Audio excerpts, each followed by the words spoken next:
Do you suffer from debilitating migraines? You know, that throbbing pain in the front or side of your head that's so severe you're unable to work or do anything other than retreat into a dark and quiet room?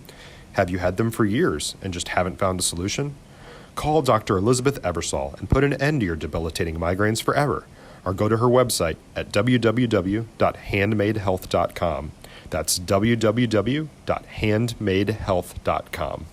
Well, hello, everybody. This is Balls to the Wall, episode number 22. Host Kenny Matthews, my sidekick over here, Billy Martin Jr. How are you doing, sir? Excellent. I'm sampling a wine from Puglia, Italy right now, so I'm doing fine. Drinking the heritage wine. Look at you. Look at you. I love it. I love it. That's where my Italian ancestry is from. So you let me know by about 8:30 how good you feel then. I'm fine. I can podcast. I'm fine.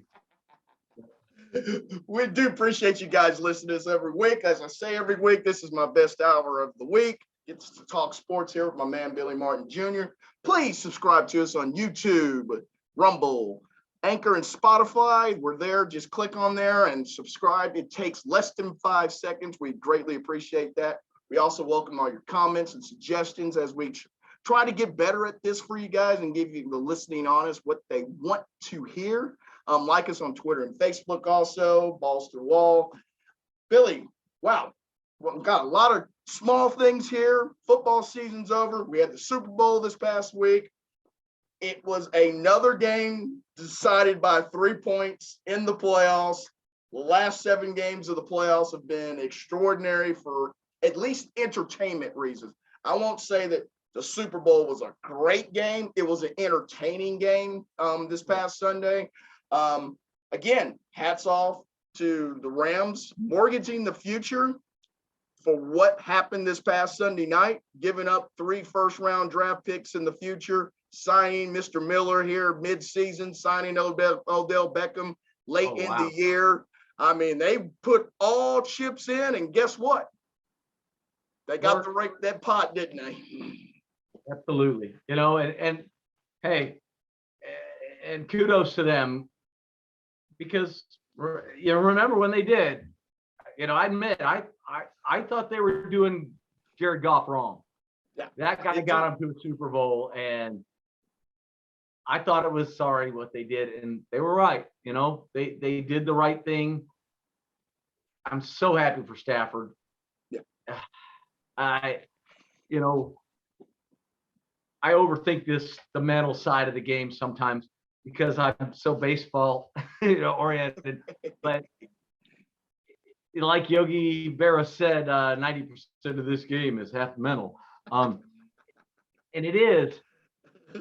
And I was so worried that Stafford's best friend, Clayton Kershaw, who struggled in his first World Series, and Stafford was at those games. And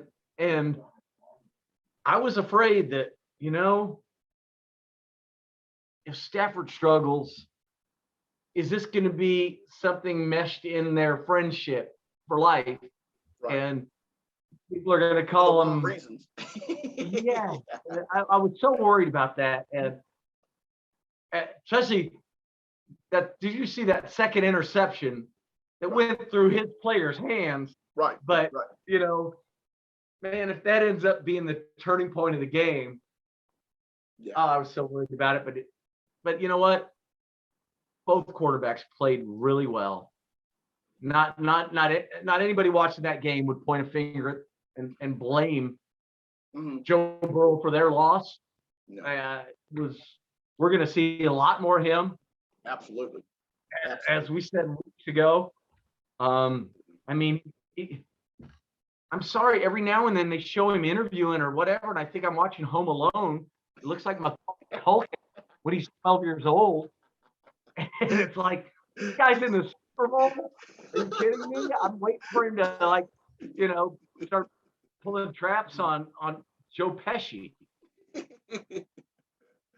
You know, he's just as cool as they can be. You know, I mean, his demeanor on the bench is the same as if they scored a TD or if he had an interception.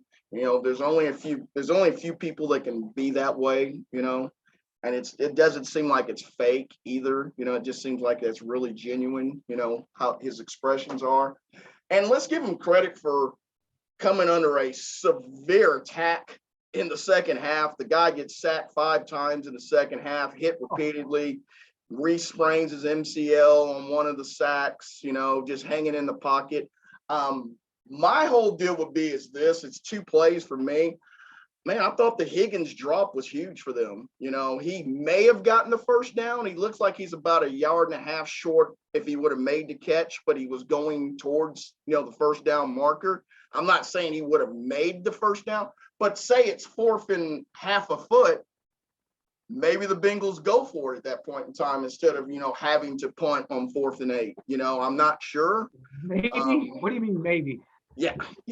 You remember when they went for it early in the game? Yes, early in the game, I know. Okay. I'm screaming at the television. Why? Punt the ball. Can't decide momentum right now. Right. And the Rams went right down and scored 7 after that, Absolutely. with half the field. I thought that was insane. Yep. And I'm all for going for it in the appropriate moment, but to me, that's way too early. There's way too big a risk. And I really think that call cost them the game. And it's not a big enough reward. It's just another set of downs at the 50-yard line. Right. I mean, to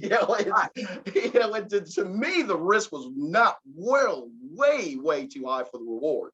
I didn't understand it at all. And I'm not going to sit here and blame things on the referees. I never do. That's not part. I know that they missed the pass into the face mask call. I'm Billy Martin's son, and I can do that whenever the hell I want. Right? They missed the face mask call, obviously, on the 75-yard TD pass. Yes, was it probably a tic-tac call, on the goal line there on the linebacker on Krupp, the hold that gave them first and goal from the 5-yard line. Yeah, that play was inconsequential. Yeah, absolutely.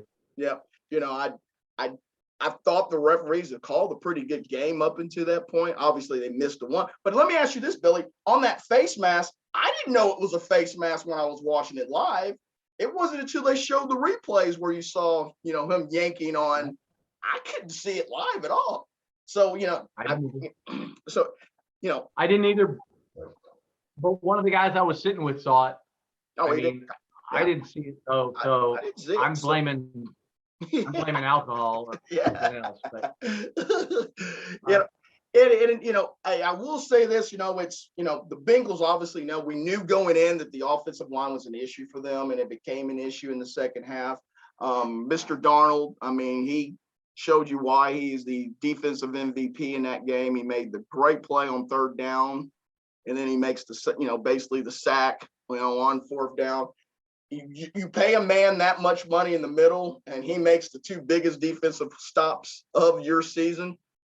You have to give him a salute on that, because a lot of times the big guy doesn't maybe show up in the big game. There's a lot of Hall of Famers for the Minnesota Vikings back in the purple eating days, and they didn't show up in the Super Bowl, but they got their nice bust up in Canton. So it's nice to see somebody be able to do that. And kudos to that. And like I said, for me, Stafford winning, Billy, I will tell you this. You thought he may have been drunk Sunday night? Wait till you see the parade today. Tune in today, because there is some nice tequila drunken gold today in front of the mic. And Tom Brady tweeted to him saying, please mix in some water. You'll appreciate it later. And this is from Tom Brady, who's throwing this. Hug him after the game. If you saw the emotion in her hug, she did not want to let him go. No. That told me everything. That told me how much she knew this meant to him. Oh, absolutely. That was neat. Because, just being the son of my father sitting at those World Series games, when you see the family sitting there, it's torture. you think it'd be the greatest moment of their life, watching their husband, their son, their father in the World Series, in the Super Bowl. It's torture because you can't do anything to help them, and you're so afraid of how they're going to feel and look and appear if they lose. It's so hard to explain to people until you've been there. And man, if you notice, they don't show the families as much as they used to. Yeah. At least until something great just happened. Because when they show them now, they're going, "Oh shit! Oh, this is terrible." Well, they're not looking. They turn their back, can't see. Whatever may be the case. I mean, and think about this for her. She was her husband was the whooping boy in Detroit for over a decade. She was hearing nothing but jabs and jars at him. I mean, you want to talk about having some thick skin? I mean, that's got to be hard to listen to drunken fans say you're not worth a crap, whatever comes out of their mind, and not retaliate. I mean, that's the first thing that, you want to defend the person that you love. But if you do it once, you're going to be vilified for it. So you just got to take all that abuse. So I'm wondering if that emotional outlet that they had at the Super Bowl was a combination of the last 13 years of being an NFL starter. Yeah, I didn't even look to see what they were saying in the Detroit press. Are people there saying, "Good for him, wow," or is it, what I read, it seemed like that they were on some of the comments that I saw there. They didn't really blame him for it. Was more of an organizational blame. Hey, we didn't have the right coaches or the right players here while Stafford was here. He always had an underwhelming type team. So it was a lot of, it's nice that he got out of here and we got to see him win. Obviously that wasn't going to be the case here. Of course, there was some people saying, the tick for tack, those kind of things. But from the groundswell that I read, at least on Twitter, on some of the, articles that I read over the weekend, there seemed to be some sentiment that, hey, we're happy for him because he was a stand-up guy and he did a lot of charity work there in Detroit and the Michigan area too. So I think that had he had built up a lot of goodwill, I should say. I think I've got a plan right now. I think the Detroit Lions should hire Brian Flores to be their head coach and only pay him when they win, pay him $100,000 per win as head coach there, and everything will be better. So that means you'll get about $400,000 to $500,000 a year. Well, depends on who's running the draft, I guess. But yeah, fighting for that top 5 pick every year. That's more than he's ever going to make in the NFL ever, because nobody's ever hiring him ever again. Well, we said a little off camera here. I wonder what was going through Mr. Goff's mind, as the Rams are celebrating, at SoFi. He's there when SoFi Stadium opens up. No fans, though. So he plays a whole year at SoFi with no fans last year. Then he gets traded and mortgaged the future. And it seems like everything the Rams touched all the way there became gold and they win. What was going through his mind when he was sitting on that couch? Okay, here's what I hope was going through his mind. I hope he's saying to himself, I win that game. I make those plays. I do everything he did. I mean, that's what I hope Jared Goff's saying. And, we'll see. I mean, think about what everybody in San Francisco is saying about Garoppolo. And oh, we need this, we need that. All I know is that guy keeps getting them way beyond and above where we expect them to be. Absolutely. And I think every now and then people need to step back and say, you know what? That guy's pretty good. And Yeah. I would love to see Jared Goff win a Super Bowl somewhere. But I'm thrilled for Matthew Stafford. I really am. Because I know what a good guy he is.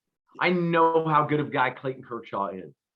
And they are still best friends to this day. All that money, all that fame, different sports, all the reasons in the world to not be friends, they are. And good for them. And congratulations. And success didn't turn their core. Money and success did not change the core of them. So for that alone, you had to root for them on that aspect. But like I said, man, it was a capper to a wonderful NFL playoff season. I mean, we couldn't have asked for any more. I think last year, 91 million watched the Super Bowl. I heard like 101 million this year, when you start adding streaming and all that and Telemundo and all that. I mean, it tells you that the NFL's got a little weight still. They swing a big stick, when you get 101 million people to watch. I heard you had some. Well, look at the commercials. Yeah. You know what the commercials were this year? I think there were 7 million or more per spot. Unreal. I mean, think about that. Land of the free, right? I mean, goodness. Yeah, it's mind-boggling to me. It's kind of when it's all over, you kind of sit back and you take a deep breath, and then the NFL does something else that I think is better than all the other sports. They're prevalent almost every day. Because there's free agency, there's this, there's that, there's draft. So they keep people, on the edge of their seat, even in the off season. So I think that's why you have such an anticipation when it gets here to be July. If they can, training camp's right around the corner. We've been feeding off all this news for 4.5 months, and it seems like there's no off season. Just the Super Bowl's over. That's it. Because there's work to be done. There's teams that think that they should be there, and then there's some teams probably reassessing themselves, saying we're not near as good as we thought we were. I mean, I have to give them props for that, because it's a money propaganda machine, and man, it just keeps printing and it keeps printing and it keeps printing, man. The green ink is never running out. It's not. No, except, and we've touched on this a little bit, but where's the NFL's future? Because how many of tomorrow's kids are going to play tackle football? Right. It wouldn't shock me if 10 years from now, high schools only do 7-on-7. Mm-hmm. And obviously the NFL is going to continue. So where are they going to get their kids? Well, you may have a watered down product, but I guarantee you one thing: that NFL ain't going anywhere. Right. No, I know, but you get my point. I mean, yeah. Oh, I get what you're saying. The numbers would be down. Yeah. Yeah, I just know so many people that say all that. I'm not letting my kids play. I'm not letting my kids play. Right. And I know you play. I love the game. I loved football. I was a skinny, medium speed guy, but I loved it. I looked forward to practice. Well, and in parallels, it's kind of like the MLB with, not many African Americans playing in it. There has been a quality of the MLB that's gone down because of that, and maybe the rise of the NBA is because so many African Americans then chose to just do that sport all to itself. So yeah, there's gonna be some hits along the way. I mean, you can't have it both ways. It's gonna be some hits. There's no question. And I think MLB has a problem now that they have so many good Latin players that most Americans don't know their backgrounds and don't know who they are. And if they don't speak the language, they still don't get to know. I mean, think about this. Miguel Cabrera is one of the best hitters to ever play this game.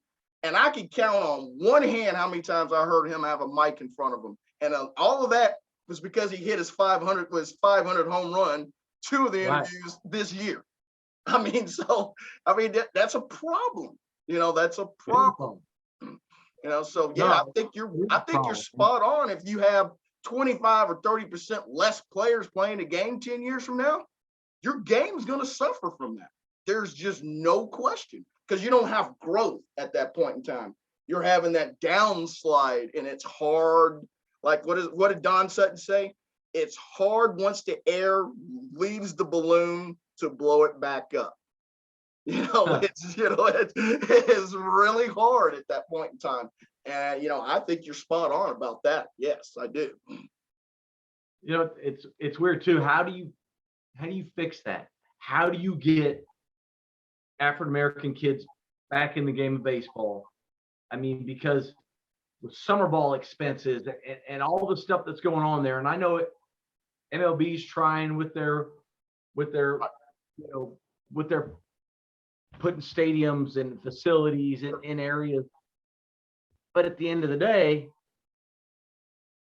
they're not matching the glitz of the NBA and the NFL. And I don't know. I mean, I think back to the game. My partner and I talk about it all the time, how we miss, back then we said black, but now, now it's African American, which I still don't totally understand. Right. Because what's it have to do with Africa? I've never been to Africa, but I have to say African American.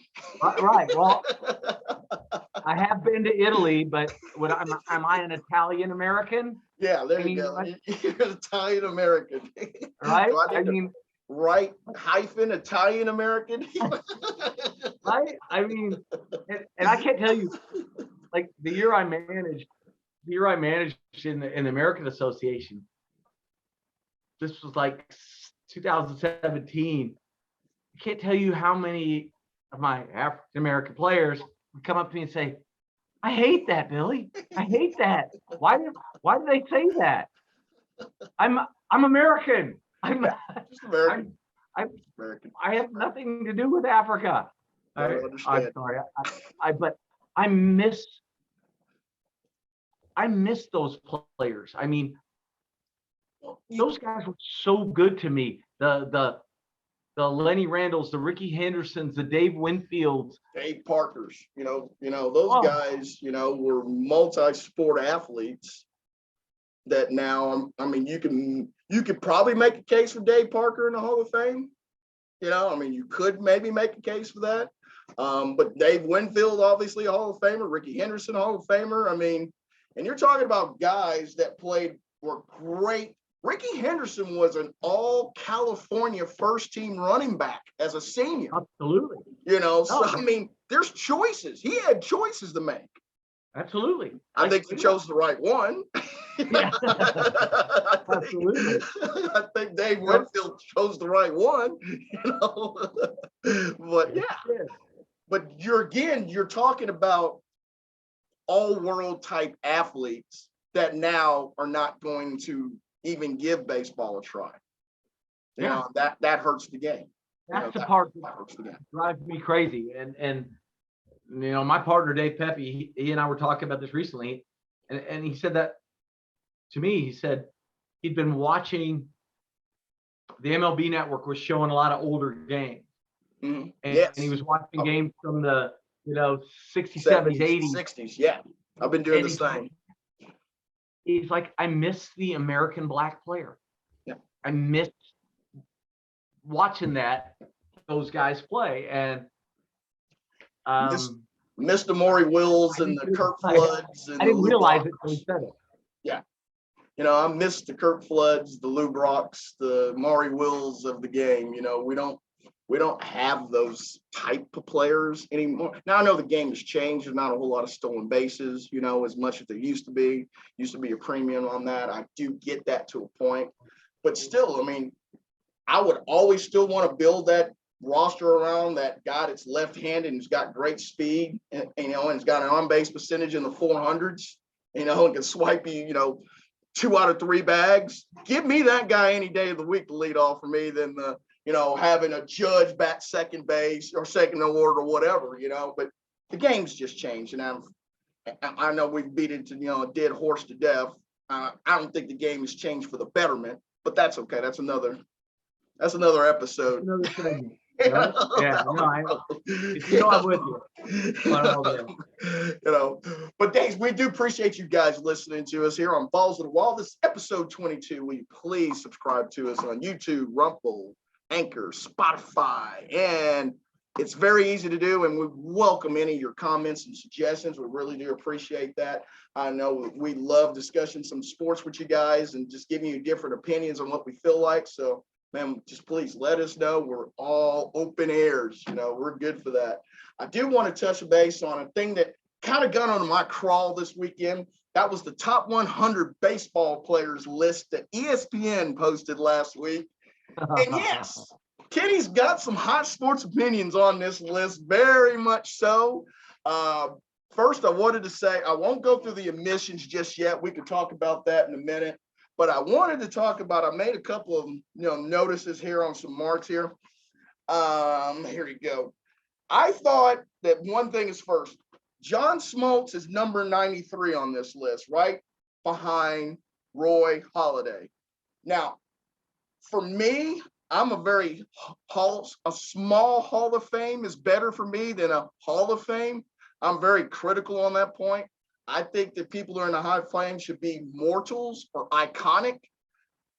As good as Roy Halladay was, and as good as John Smoltz were, are those the best 100 players that ever suit up this game?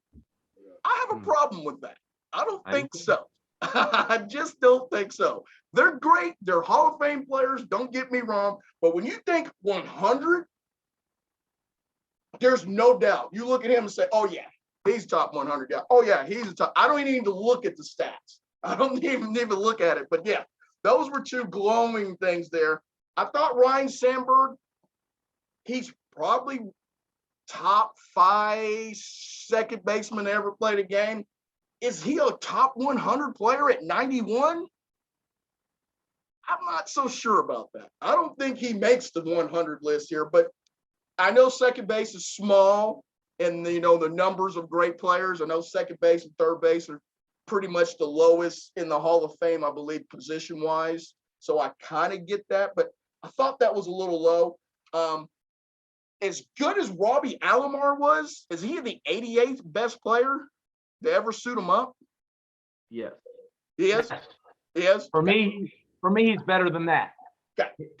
Here's something about Robbie Alomar that I noticed as a player. I loved Robbie, okay? As a kid, we played together as kids. His father played for my father, and Sandy Jr. was my age. But Sandy Jr. was always like super serious, never wanted to really play. Robbie and I would sneak under the bleachers and play tape ball till our parents grabbed us by the ears and made us go home. And I loved Robbie. And Robbie was so amazing as a hitter. You could put him in any spot in the lineup you wanted, and he could adapt to it. Yes, he was. And I don't think many guys could do this. You could put him in your one hole, and his on-base percentage would go up. His batting average would go up. He'd take more walks. He'd steal. He'd get hit by pitches. He'd do what he had to do to be a leadoff hitter. You could then slide him down to the 4 hole, and his average would drop. His power would go up. He never had a consistent spot in the order.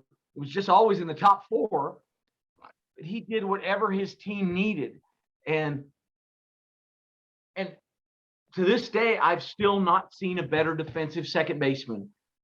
I didn't get to see the great Jackie Robinson play, but Robbie's range was insane. Well, if you really want to go even one step ahead of that, when he got to Cleveland and he hooked up with Omar Vizquel, I would love to know how many base hits were taken away because of their range up the middle or how they played the game. I mean, I don't know if you've got a better combination defensively, shortstop, second base. I mean, No way. Yeah, I don't think so. I mean, I'm not just going off the top of my No head. way. And I'll try to think about that a little bit. And if I find somebody next week, I'll bring it up. But I mean, if they're not the top, they're 1A or 1B then. I mean, but seriously, I did kind of probably undervalued the glove and the range that Robbie Alomar had, because it was ridiculous. I still don't think I've ever seen a better defensive second baseman. And obviously I'm biased. Like I say, I love him. He was my friend as a kid, and he stayed that way, even when he became a superstar. If he saw me at spring training somewhere, he'd come find me. Billy Joe, do you remember me? I'm Robbie. Yeah, so you kidding me? He's the greatest second baseman I've ever seen, besides being my friend. And, but you bring up Omar Vizquel, and another interesting guy that in today's game would get so little love. Okay, we're talking about a guy that hit below 200 in the minor leagues, right? And he was so good defensively that they said, forget about it. He'll figure it out. His eye-hand coordination is so good, he'll figure out how to hit. He never hit for power, but he was the quintessential two-hole hitter And when he played. And made himself that way by getting better each year at the plate. That was a Every guy year. that kept Absolutely. getting better at the plate every year. A Hall of Fame scout. I learned so much from a Hall of Fame scout by the name of Gary Hughes. God rest his soul. Gary, when I was a rookie agent, and as an agent, you have to scout. You know, I go to events and I have to use my eyes and trust them every now and then. And that's what I learned from him. Yeah. I was asking him one day, give me some tips. Help me find the next stars. And he said, you got to learn to trust your eyes, Billy. Okay, what the hell does that mean? He said, well, think about when you were a kid, when you were at your father's games. What player were you always watching? Where did your eyes drift to? I'm like, Dave Winfield, Ricky Henderson, Deion Sanders. I started naming guys that my eyes always went to. And he said, duh, best athletes on the field. He goes, now that doesn't totally always mean they're the best baseball player, but trust your eyes. They're going to be right. It's like trusting your gut. And it was weird. I could be on the upper deck. When I was 12 years old, my buddies and I would get sick of just sitting in seats. So we'd go to different places in the ballpark. Right. And I'd find myself staring at Dave Winfield. Yeah, he was he was pretty imposing. Sure, a three-time first rounder that we'll never see that again. But then he brings up this fact. He goes, look, athletes figure it out. The best athletes figure this game out. And he brings up Omar Vizquel and another pretty good shortstop who played for the Cardinals, who used to do backflips on the field, who turned himself into an MVP. He's like, I don't know if you know, these guys in the minor leagues couldn't hit it all. But those two are prime examples of how they got better hitting, made themselves a weapon with their bat when they got to the big leagues. Absolutely. Because everybody said, the organizations knew, these guys are such good athletes. And they both ended up batting. And they both ended up batting in the top half of the top three in the lineups. Absolutely. On good teams. Right. So you couldn't hit your way out of a paper bag in the minor leagues. When you get to the show, you're one of the first three. You know, and Ozzie developed power even, right? Yeah. I mean, Omar didn't develop power, but he became such a good two-hole hitter. I think he was the best two-hole hitter in the game at that time. Pushing guys over, laying down the bunt when he needed to, doing whatever he had to do to help his team. Yeah, because I can't remember did Biggio go to the 2 spot at that time, or might have been around there.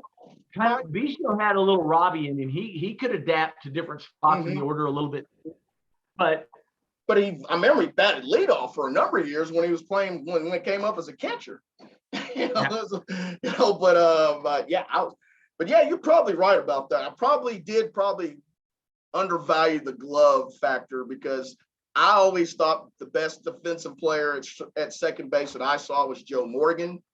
But now that I think about the range that Robby had, the range was better than Joe Morgan.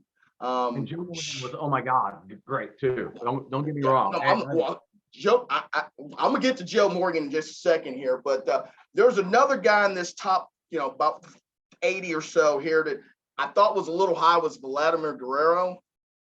He's a wonderful player. I'm not sure he's the 77th best player to ever suit it up in MLB. There was a lot of things he could do. Don't get me wrong. He had a big time arm. He was a big time RBI guy. He was a big time home run guy. But he got a lot of that stuff late in his career as a DH. And I kind of de-emphasize, top 100 players if you're doing a lot of your collective work as a DH. Because if you can just come to the ballpark every day and concentrate on hitting and not having to go out there and sit in the AstroTurf or go out there and shag balls or, to go out and play in the field, I think you become, it's not a half a player, but you're not a full player to me. And I agree. I think where he gets a ton of accolades is that he might have been the best bad ball hitter of all time. I mean, and we watched another one of those here in Texas, right? And Juan Gonzalez, who was amazing at hitting a slider that far low and away outside off his, off the ground for a freaking double, or Yeah, I do agree with that. And I'll give Vladimir another little prop for producing. If he doesn't belong, his son will take his place in about 20 years. Okay. He's good. He's good. Yeah. He's good. So he gets props for that. I'll give him props for that. There was another pitcher that was on here that I thought that they try to get modern too much. It's Justin Verlander at number 72. Justin Verlander is a very, very, he's a Hall of Fame pitcher. Excuse me, I'm not going to say very good. He's a Hall of Fame pitcher. Is he better than Juan Martial? Is he better than John Smoltz? I'm not so sure of that. But, I mean, I'm not sure that he's a 72nd best player to ever suit him up either. I don't think Justin Verlander and think, oh, yeah, he's the top of that Hall of Fame list, no question. Because you're in the top 100, you're in the top of that deal. And I thought he may have been just a tad bit high, but that's okay. They did include Manny Ramirez on this list, which, you and I both know the PEDs and all that he's gone on. I thought at one time that Manny Ramirez may have been the best right-handed hitter to maybe ever suit him up. You could put him up against him. You could put him up against, Milot. You could put him up against, Alberto Pujols, is another one, right-handed hitter that you might say, power and average in RBI production. I mean, Man Ram could rake. There's no question. Now, I mean, it's got to be just for his back because he was an enigma in the field when he played in the field back in the day. But I thought that may have been a lot. And what surprised me more than anything, as I said, David Ortiz was at 63. I said, here's another guy that got 75% of his production as a DH. Maybe even more than that. I'm just devaluing the DH a little too much, and that's okay. That's just me, But it was nice to see Miguel Cabrera be on that list. Like I said, I think he's the quietest, best hitter to ever lace up the game. Here. I mean, even when he won a championship down in Florida, I mean, he was just quiet as could be. You don't hear a peep out of him, but when you look up, he's going to have 3,000 hits, 500 home runs, and was never linked to PED in an era where everybody that was hitting home runs was linked to it. the guy still brings the big stick. I mean, he's just a tough out. He was Absolutely. just one tough out. They did have your boy Dave Winfield on here at 56, right behind Reggie Jackson. I thought Reggie could have been moved up a little bit more just because there's only one Mr. October, and that's Reggie Jackson. When it means something on the line, Reggie, now he was an enigma in the field too, though. Maybe they got him. And to what we were talking about a little earlier, Clayton Kershaw comes in at 52 on this list. I mean, for our era, I guess you should say, in our later years era, there was not a better pitcher for at least a 10-year period, during that time. He was able to at least put some of those demons away here the last couple of years in the postseason. Thank God on that. But I guess for me, I think that now the pitching stats are going to be so much smaller than what you and I grew up on. I mean, how many 250 winners are we going to get? I'm not even saying 300. How many 250 win guys are we going to get? How many 200 win guys are we going to see? I know it.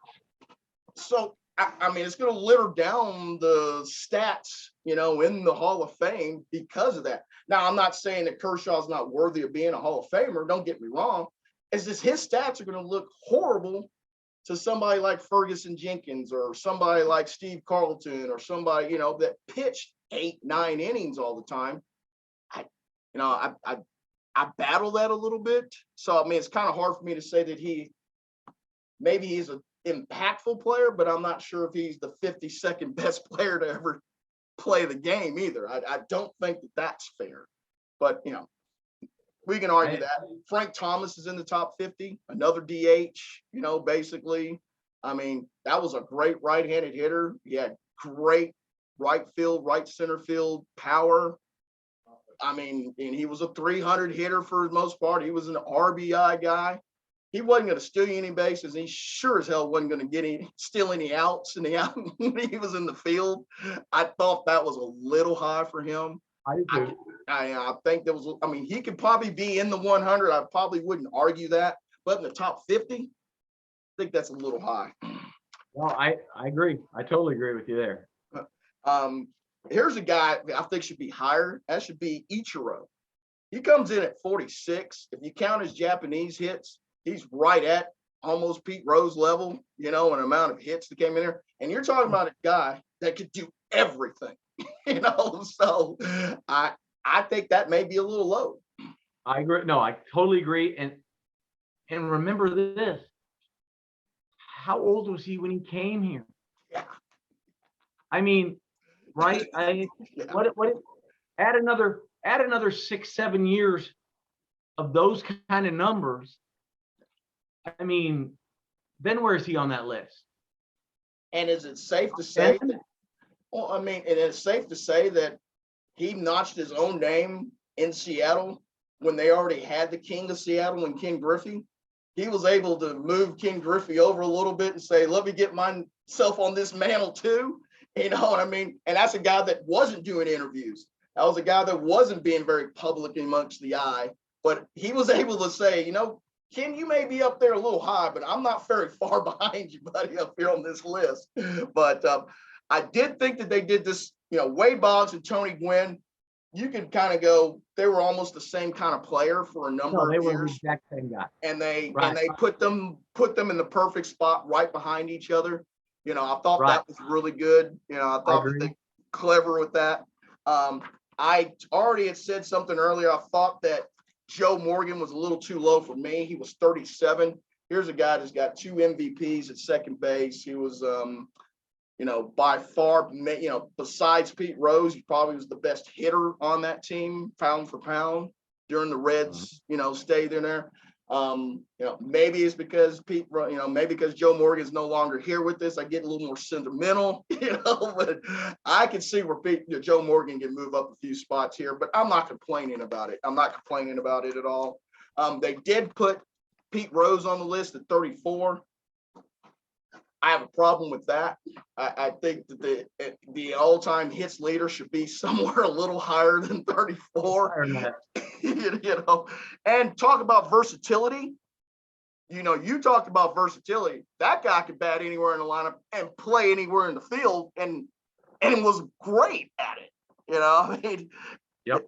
I just saw a show. Excuse me, as I was tying my shoe. I just saw a show the other day where Sparky went to Pete Rose and said, "Hey," after the All-Star break, said, "Hey, we need you at third base." And Pete Rose asked him, "Well, when?" He said, "By Friday." He says, "It's just Tuesday." He goes, "Yeah, we got to get this guy George Foster in the lineup. So he's playing left field where you've been playing. You need to play third base." For you to tell a Hall of Famer that already had 3,000 hits by this time to switch positions in less than a week, and Pete Rose pulled it off, and you never could tell that he was never playing third base before. So, again, I think you make a great point on versatility. Is there anybody more versatile than Pete Rose? You're right. He's up there, no doubt. I thought he was a little too low to my taking for sure. I could have easily put Albert Pujols higher than 30. I think he is, if he's not the best right-handed hitter, he's 1B, to ever play this game. Now, the only person that's ever linked him to PEDs is Jack Clark. And, I'm not, but, here's a guy that for at least 10 to 12 years there was no better right-handed hitter than him. Maybe Man Ram could have, said his piece. I mean, he wasn't a bad first baseman either. So it's not like he was just stuck over there and he was, I think he could be a little higher, who do you drop to move him up? That might be something there. I know one person that I would drop, and that's number 26. That's out A-Rod. As good as A-Rod was, he wasn't the 26th best player to ever suit up Major League Baseball. I'm sorry. As good as he was, he's not the 26th best player to ever suit up. I have a major problem with that, especially since we've known everything that's happened since. But he dated J-Lo. So come on. Yeah, and he couldn't even keep that. He couldn't even do. It wasn't well enough that he's got J-Lo, but he's still got to cheat on her. It's like. Hey, and they had plenty. They had screw ups in the top 125 too. Yeah. Yeah. Well, and hey, I don't know where you were headed next. I think your boy, I know you're very high on him, is Randy Johnson. They got him at 24. Do you probably think he should be higher, if I'm thinking correct, right? They had him at 24. No, I'm okay with him being there. Okay. Because especially early in his career, he didn't know where it was going. Sure. And now, if he'd have done what he did after Tom House worked with him, from day one, he's top 10. Probably. But I'm okay with him being there. That's not. Okay. Hey, there's no insult to being in the top 25 in baseball history. No. I got a little problem at the top. They've got Willie Mays ahead of Hank Aaron. Yeah. I got a real problem with that. They got Willie Mays too. I got a problem with that. So people will know the top 5 was Babe Ruth, Willie Mays, Hank Aaron, Ty Cobb, and Ted Williams, which in that order there, I probably would have Hank Aaron behind Babe Ruth and have Willie Mays 3. I think that I'd have, I got him at 3 either. I could easily put Ty Cobb there too, or Ted Williams.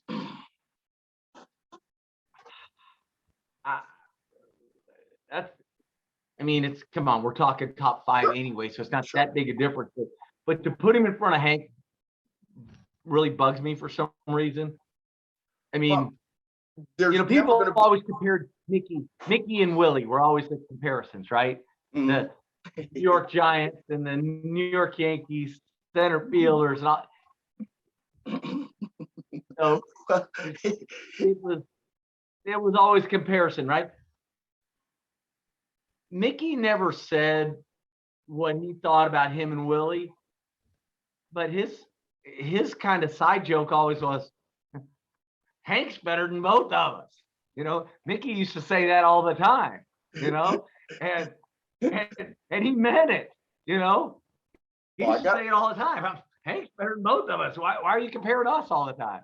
Well, I found the stat last week on Hank Aaron, 20 consecutive seasons of 20 home runs or more. 20 consecutive seasons of 20 or more home runs. I mean, think about this day and age where those guys were getting hit all the time from pitchers. That was just part of the game, or he didn't get hit on his ham, or he had to miss 8 weeks or something of that nature. Or, I mean, you talking about durability and consistency. That's the guy you need to go look at that 1976 baseball card of his and then look downward. And you'll see the same stat just about every year, for a guy. And that's amazing for an outfielder, too. I mean, he wasn't doing this stuff as a DH. He was playing a very good right field at the same time. So, absolutely. And Mickey told me he thought he'd have been a good center fielder if they'd have put him there. They just didn't want to put that extra effort on him. I saw a weird stat the other day, and you guys listen, don't know, Kenny and I are big time. We send each other crazy stats all the time. And I got sidetracked, damn it. I didn't send this one to you, but somebody was making a point about if all these other guys had the same amount of at-bats as Hank Aaron, how many home runs they would have had. And, it had Babe Ruth at over 1,000 home runs and several other guys way ahead of Hank. But it kind of pissed me off, to be honest with you, because it's like, so what? That's Hank's fault that he stayed healthy and could continue playing this game for that many years. Babe chose to go out partying and raising hell. All those other guys made those choices, just like Hank did. And so to me, I couldn't even send it to you because it made me mad. You know what I mean? It's like, that's not fair. Now I get it if they were killed in a plane crash or some reason that like Thurman Munson's situation that he didn't get to put up his numbers, but the rest of them, those were just choices. I think one of the best things at Hank Aaron at his funeral I heard was the most underrated best player to ever play. And I was thinking about it. He's underrated because he's never considered number one, but he's right up there. Whenever somebody says best players that ever suit up, you hear Babe Ruth, Ted Williams, Willie Mays. You don't hear Aaron, but Aaron could have easily been 1B or he could have been 1A. So I thought that was very clever how he said that, the most underrated best player to ever play. And I was going, you know what? Well, he might have been. Well, okay. So if you look on the list, of course, ironically, number 7 is Mickey Mantle, which that's kind of weird that was his number. Yeah. And in that picture they show on the ESPN site, it's Mickey and Willie together. But here, the great Mickey Mantle, the top 10 player, always said Hank's better, and he got so sick of hearing all that crap about him versus Willie, and he's like, Hank's better than both of us. Why didn't Hank get that? Why was it? Because he didn't play in New York? It must have been, right? I think that had a lot to do with it. And he also was not a polarizing kind of or eccentric type player. He was pretty unemotional. He just went out. He just did his job. He wasn't flamboyant. He wasn't out there making a whole bunch of diving catches. He wasn't out there just throwing a ton of people out. And, Willie Mays had flair. Mickey Mantle had flair. Hank Aaron just went out, just did his job. He just did his job. That's all he did. You're right. And I'm thinking that's probably some reason why he gets overlooked sometimes. Babe Ruth. Ted Williams. All those guys had flair, where Hank just went out and pounded out hits and RBIs and home runs and said, "See you guys in March. We'll do it again." You know? Right. Well, how many of these guys, too, like talking about Ted at number 5, Mhm. where would Ted be if he didn't serve our country Oh, God. and miss, 4 years 4 of years. his prime? Him and Bob Feller both. Bob Yeah. Feller. Yeah. Bob Feller. Yeah. I mean, Whitey, your dad's buddy, Whitey Ford. I mean, he missed 3 years. Who wouldn't even be drafted today. He Yeah. would have to go play independent league baseball probably, unless he just tore it up and got to a College World Series and some team decided to throw him a bone. He wouldn't even get drafted in where today's draft is going. I can't remember. Was Whitey Ford on the list in here? I think he was. I can't remember where it was at. But anyhow, it's not, that's another discussion. But yes, I mean, you're talking about a lot of guys that missed time for the war that are still got tremendous numbers, and like you said, missed their prime years. They didn't miss 32 to 36, 22 to 26, where you just know, okay, if you just go by this baseball card,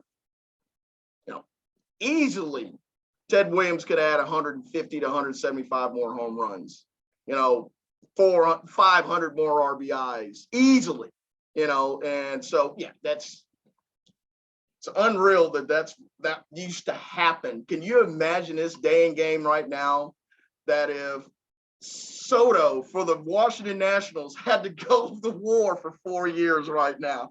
I mean, you're 21 years old. What do you mean, 22 years old? Well, And you're going to be back at 26? Well, think about this. He just turned down, according to something I read today, a $350 million contract. That's probably more money than the top 10 guys on this list made combined. How do you say no? That's what I want to know. This is a really fair offer, but I think I'm worth a little bit more. I mean, you're getting 350 mil. I don't know. Your kids can't say. I don't know. That's just the game we live in now, buddy. And that price tag, Guess what? It never seems to go the other way, does it? It doesn't seem to go down. To put the war thing into perspective, and it's hard for people in our life to kind of get that because we don't see it. Nobody gets drafted, right? Right. My father's a great example. He gets to the big leagues 1950. The Yankees won the World Series. He wasn't a big player in that first one, right? Right. 51, World Series championship again. 52, he makes the game-winning catch. Yep. On a Jackie Robinson fly ball, World Series champion. In a World Series at that time. 53, his 4th year in the big leagues. He's MVP of the World Series championship. He goes to the war in 54. Those were his first 4 years in the big leagues. And then they draft him to go to Korea. Ironically, the Yankees don't go that year because the little Dago from the Bay Area was their good luck charm. Yes. But he missed that year. He missed almost all of 55. Got back late. They lost to Brooklyn. I mean, think about that. I mean, his first 4 years in the big leagues, and then boom, time to go to war. Time to go shuck potatoes for other people and play baseball for the United States Army team. He didn't even get sent to Korea. They had him coach and play for the Army team that went from Army base to base, which made him so mad. He's like, guys, could I just go play baseball for the Yankees instead of this team? Send me to Korea to fight for our country, or let me go play for the Yankees. It in the was really middle of your frustrating career. for him. The beginning of your career. You're figuring this Then- game out. You're starting to figure this game out. And your most athletic. I just won MVP of the World Series. Yeah. I just won MVP of the World Series. What? Now Yeah. I've got to go hit off some horrible mound with some sidewinder hat that doesn't know where the ball is going. And you think this is really going to appease me? Send me back to the freaking Bronx, please. Or like you said, send me to Korea. Yeah, it's unreal when you think about that. That's a study that I would like to go through to see how many Hall of Famers lost so many years, and then just cumulatively average it out the years to their stats and see what it would be a difference. I'm looking at the list. I'm looking at the list of Whitey. I'm not sure Whitey's on the list. I don't think he is. When I looked, I didn't see it. I didn't see Whitey Ford on the list. That right then and there told me that there's something wrong. Whitey Ford has got about 200 and something wins, for a career, but he did miss time for the war. But was there anybody in the World Series better than him until Mariano Rivera? I mean, Yankees probably lost the 60 World Series because he didn't start game one. It got Casey Stengel. It got excuse me. That was 60. Yeah, he didn't start game one. Well, the next year they started in game one.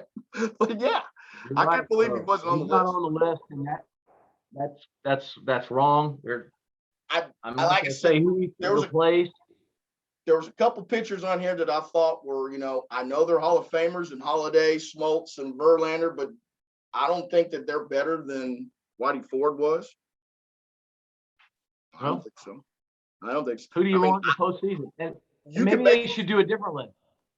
Maybe they should do a Hall of Fame, a top 50 World Series postseason player list. Yeah. Because I'd love to see that. Of course, my father would be the starting second baseman on that team. Yes, he would. Yes, he would. Yes, he would. Yes, he would. Why? As your pitcher for that team. Boy, I tell you, another person that would probably be on that list would be Lou Brock too. That guy was a terror in the World Series in the '60s. His stats are ridiculous for those 3 World Series that he was there. Winning 2 and losing 1. Roger Maris is a pretty good postseason player himself. He's got multiple championships. I know who my right fielder would be. That would be Roberto Clemente. Played 14 World Series games, batted 417, and got a hit in every one of them. I said, that'll never be matched. I don't think you're going to see a person play 14 straight World Series games and get a hit in all of them. Just don't see it happening. Wake me up if it does, but I just don't see it happening.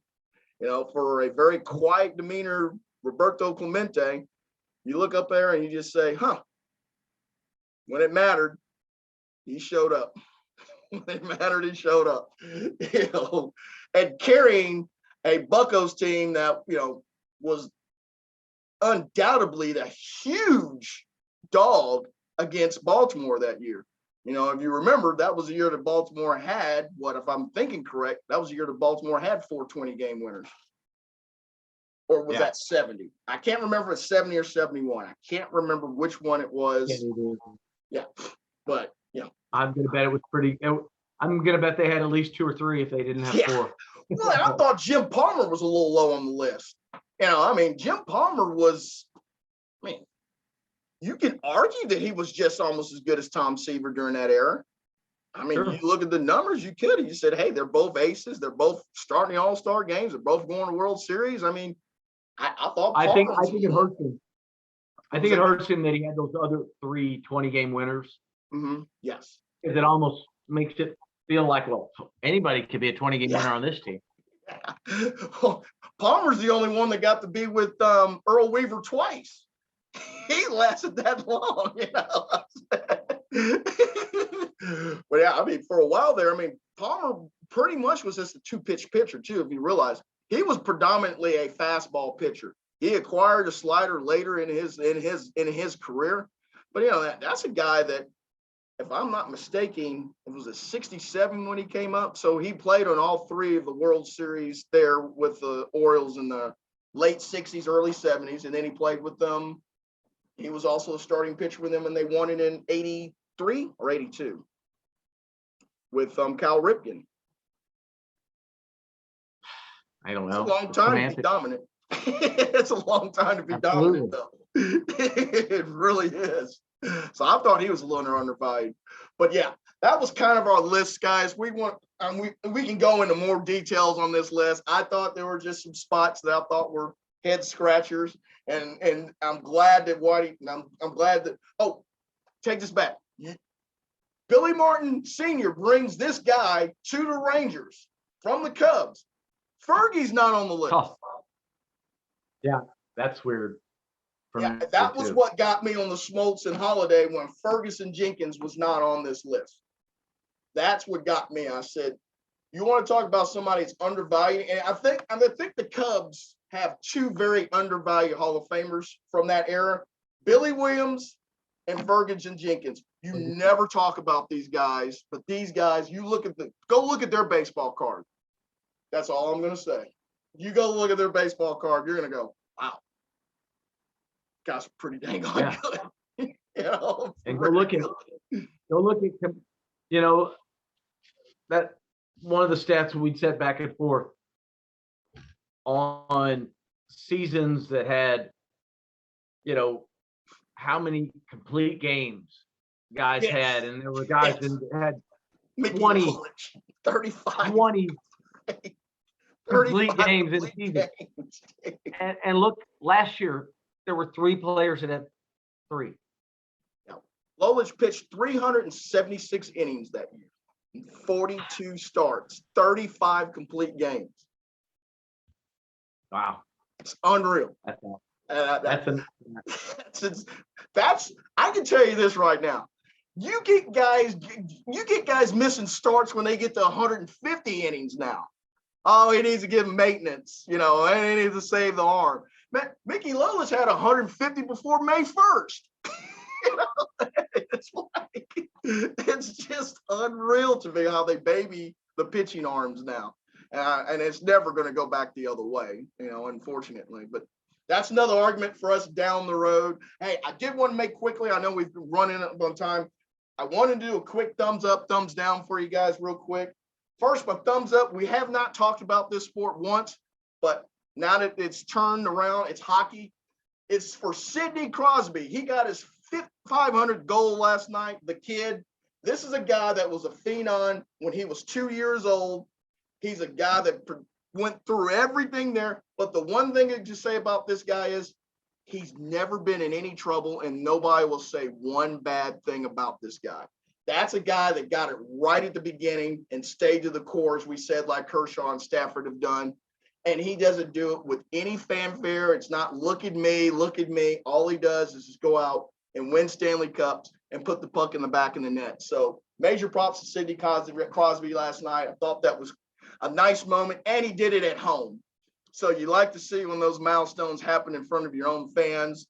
I know Yarmir Yager reached out to him, his longtime buddy, and others. So, it was nice to see a great guy do great things. So I wanted to say thumbs up for him. Thumbs down I got, and this is going to be another episode. MLB and players, those agreements over the weekend that we were kind of getting excited about because the proposal was going to come out Saturday. Boy, you want to talk about the air getting out of the balloon. I said, well, that was a much about nothing. Billy, the clock is starting to tick now. It's February 16th. It's starting to click. Normal seasons, in 3 or 4 days, pitchers and catchers were reporting to spring training. I'm giving it till March 1st to think we can get a 162 game season in without trying to push things back too further. And that's probably shortening some of the spring training up maybe by a week or 10 days. But we've noticed that before when we've had shorter spring training, we had a lot of injuries to players because players, they kind of spread their routines out to gear up to that point. I don't know. I mean, I'm having my doubts a little bit. I'm not trying to be pessimistic, but the great sport that we both love, kind of looking at each other and staring each other down right now. And I don't see an agreement coming anytime soon, it looks like. Obviously, as a certified agent, I got to back the Players Association and all this, but it drives me crazy because I'm also a fan.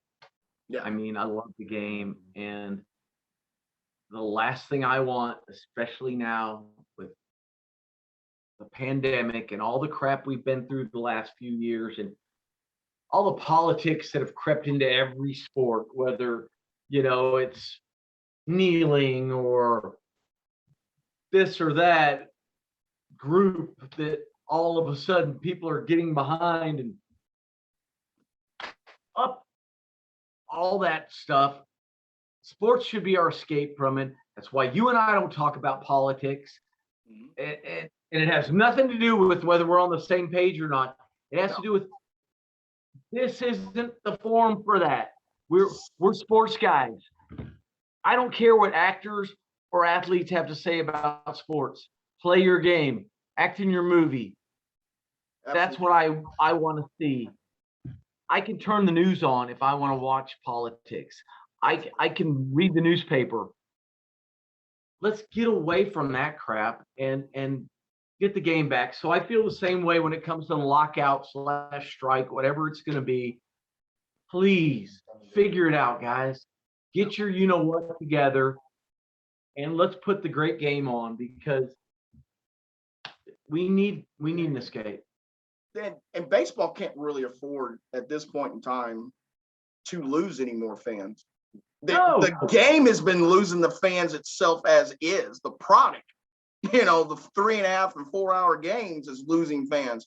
If we turn it off now and miss games, man, I'm not saying that baseball won't rebound because they will, but man, it's going to take an awful long time to get those guys on the fence to jump back on the other side because they're going to say, you've had all this time to come up with an agreement and you didn't. And for what reason? And I lost my job during the pandemic and whatever that came through, and you guys can't figure this thing out. And the TV money is there and everything is there for you. You're on. There's not going to be any understanding from the fans if they go on strike. There's not. No. And even from that standpoint, it doesn't hurt the billionaire owners or the millionaire players as much as it hurts the ham and eggers like Absolutely. me. Absolutely. And Absolutely. people in the game that, people that work at those stadiums. Yeah, that's right. So, man, I hope they figure it out. There's an old saying a good friend of mine says all the time, deadlines make deals. Let's hope that they start to, get serious. The best negotiation is where both sides walk away a little bit miserable.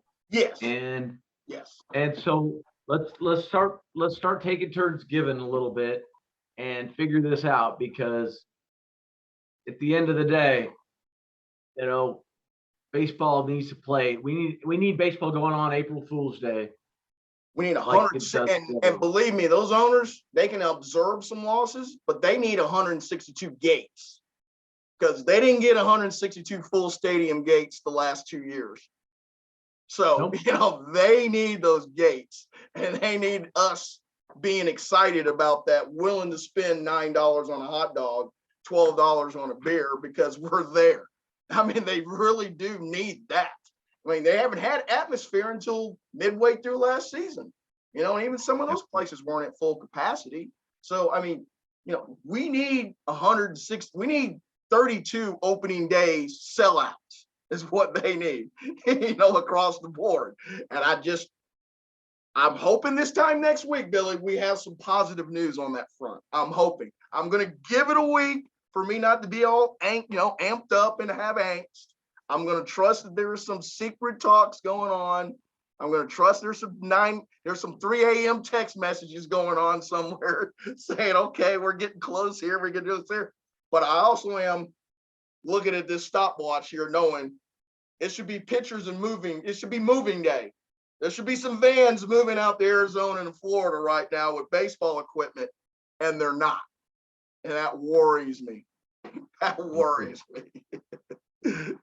Well, hey, guys, we do appreciate you listening to us. Please subscribe to us on YouTube, Anchor, and Rumble, and Spotify. I know we went long today. I apologize for that. As my man is coming up here to clean the office, I'm just telling him I'm a little late. But, guys, we do really appreciate you listening. I know Billy and I enjoy this hour. We get to talk with you guys this year, and we want it to be a little different than just rehashing what happened in prior sports. So that was another reason why we've kind of changed the format here. We welcome your any thoughts and any suggestions. Please just hit us on any of those formats, dude. We'll get back with you properly. Billy, have a wonderful weekend. Enjoy your wine. Try not to get as trash as Matthew Stafford is today. And, and we will see you guys next week. Thanks so much for listening.